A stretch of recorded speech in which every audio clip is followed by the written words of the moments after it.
My name is Marty Drumm, so I'm the Senior Business Development Manager here at Centrica Business Solutions. So, the purpose for today is give you an introduction into Centrica Business Solutions, talk about the net zero, NHS net zero landscape and our overview on implementation and how we are viewing Centrica funded finance to support the NHS on the transition to net zero. So just give you a bit of a background on who we are. So Centrica, we're a uniquely integrated energy company. As you can see, we've got a global presence and our unique strengths and integrated capabilities come from the different companies that's within the Centrica family. So we start off on the left hand side, as you can see, through the retail brands, which a lot of you will know, which are British Gas, IHEEM, PH Jones, Centrica Business Solutions. We've then got our own trading and optimizations team, which looks at energy market and trading, through to infrastructure, where we've got our Centrica storage teams, again Centrica Business Solutions, and our Spirit Energy and Bord Gas brand in Ireland. So why work with Centrica? Again, looking across the platform of the different companies we have and the different technologies that we can bring to the market, we can look at different various energy solutions. We've also got in-house consultancy advisory pieces where we can look at net zero consultancy services for NHS. We've got our own in-house supply chain capabilities through our British Gas and Bord Gas brands. Transport, we've got one of the biggest fleets in the UK, which again gives us that in-house expertise and knowledge, and we can bring that to the table for all our clients. Financial flexibility, so we're looking at funding a lot of our projects across Centrica Business Solutions, and particularly when it comes to NHS net zero pathways. And then finally, we're involved in a lot of the hydrogen pilot programs that are currently going on in the UK, which again gives us that bit of expertise and insight knowledge into what the future potentially looks like. One of the things that we do within Centrica is a lot of in-house capabilities, so it's proof of concept. So we're already committed to achieving net zero.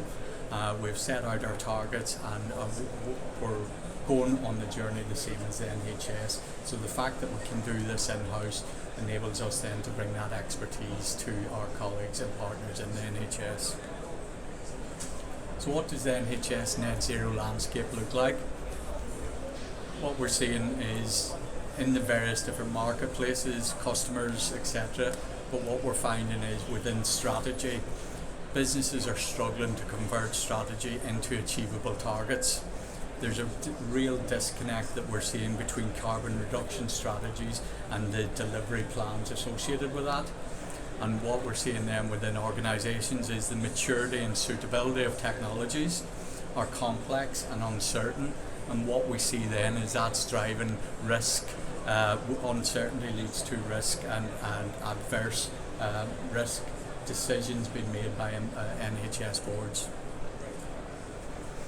So how can we bring a framework that can help the NHS to deliver this? So we can assess the capabilities. We can look at aligning for success, so identifying plans, plan enhancements and delivery and checks, and then we can look at assess the complexity of what's going on within a project. So in terms of the decarbonisation hierarchy, we're looking at across all the scopes, so scope 1, 2 and 3 emissions, and we look at it from a 4 phase approach. So we're looking at planning, so we look at the net zero consultancy. So again, as I kept saying from earlier, we can bring our consultancy teams to the table so that we can work with NHS advisors to show them and help them implement what a net zero consultancy plan would look like. It's then we turn to CUT, so it's about energy efficiency measures that can be introduced across an estate to bring the energy consumptions down. Then it's all about trying to convert, so bringing in the right technologies at the right time. It's a pathway, it's a journey, it's not something that has to happen overnight.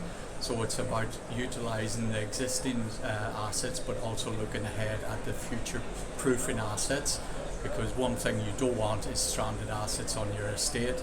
And then finally, once you've implemented the assets at the correct time, then it's all about how do we complete the process. So is it looking at power purchase agreements? Is it looking at renewable electric guarantee of origin certificates or gas guarantee of origin certificates? Or is it just purely on offsets? So practical constraints that we're currently seeing within a lot of the hospital projects that we're currently working on are highly reliant on government funds. Operating costs are driving projects through the roof, so what we're looking at is trying to keep low operating costs. There's specific temperature requirements across the state, so a lot of hospitals are looking to de-steam, so it's all the complexities around de-steaming sites. It's looking at grid capacity within the area, so if we're trying to electrify heat, it's whether or not there's enough capacity within that area to be able to achieve that. We're also seeing, looking at mitigation of risks in a live environment is fundamental. And then many sites have space constraints, so again it's very challenging if you're trying to put in a new energy centre or decentralised energy centre. It's all about trying to find the right spaces within a hospital footprint. So an example of a net zero pathway, we've all seen the graphs previously where it's this lovely 45-degree angle through to net zero, but in reality we're not seeing that happening. There's various different options and pathways that we're seeing. You have your electrification pathway measures, you've also your grid hydrogen and CHP pathway measures. So again, dependent on the technologies that's deployed and when they're deployed, will depend on what that pathway will look like, and we're seeing examples of all these different types of pathways currently on the types of projects that have been brought to the table. So an overview of the different energy generation technologies that we're seeing. So when we're looking at a typical net zero project or a decarbonisation program, a lot of the aspects of it come around what the NPV is. So as you can see from the slides, technologies like CHP usually produce a really positive NPV, where heat pumps unfortunately are going in the wrong direction, and then solar is shown again a positive NPV. But then when we look at it from the carbon aspect, as you can see, then the CHP has that negative impact when it comes to carbon.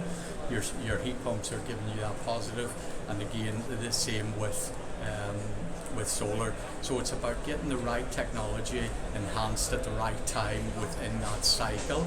Obviously with CHP, if hydrogen does come along, then the decarbonisation takes care of itself, but again it's as and when and if that technology is available at that site or the fuel basis, etc. So these are the challenges that the NHS are having across trying to put in technologies and making sure you deploy them at the right time. So how are we viewing Centrica funded finance to support the NHS on transition to net zero? So how do we maintain a technology agnostic approach during the transition? How do we ensure we capitalise on technology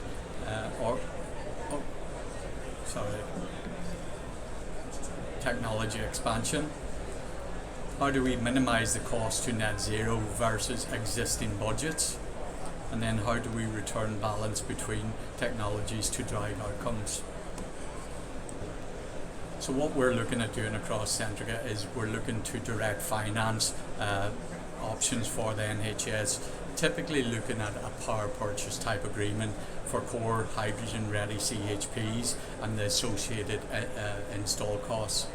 We're looking at putting in together like a standing charge, a monthly charge approach for all other technologies under the wider ECMs and enabling works. We're looking at off-balance sheet options for certain technologies, so particularly around hydrogen-ready CHPs. If it's 1 megawatt or below, we can have those as completely off-balance for the NHS. They would sit on Centrica's assets. Contract lengths available from 5 years. So we've got a typical example of a project where an NHS site was renewing their CHP, which would typically have been for 15 years. But because they were trying to align with their 2032 targets, the renewal this time was just on an 8-year contract, so that if hydrogen does come available by 2032, they can then renew the contract or extend it out to that full 15 years. But if hydrogen isn't available and they want to remove that asset, then contractually they're able to do that. So it gives them that flexibility about making sure that the finance terms and agreements suit the pathway that they've chosen. Finally then, having a stranded asset avoidance is key to this, like we've just discussed, especially when it's hydrogen ready. These CHPs will run on hydrogen, on natural gas, or a blend of both, and then continue to benefit from hydrogen ready CHPs to allow investment in the 2040 net zero. As we touched on earlier, CHPs do generate a lot of income for the sites, but unfortunately it's the carbon aspect that causes the negativity. So it's around making sure that you can bank that money to pay for the more expensive low carbon technologies further down your pathway. So, Q&A session. Any questions on what we've talked about, or any observations or experiences in what you're seeing in the marketplace at present? Yes? There's a slide on the negative MPV of heat pumps. Yes. Do you apply kind of costs, social cost of carbon when you seeing those MPV calculations? No, so that's why there was one on the negative for the financial side, but then on the positive side for the carbon, yes. Yeah. But the carbon one was just tons of CO2, I think. Yes. To a positive pounds. Yes. So depending on how the project is funded and financed, then yeah, we can do all those calculations for the trust. Yeah.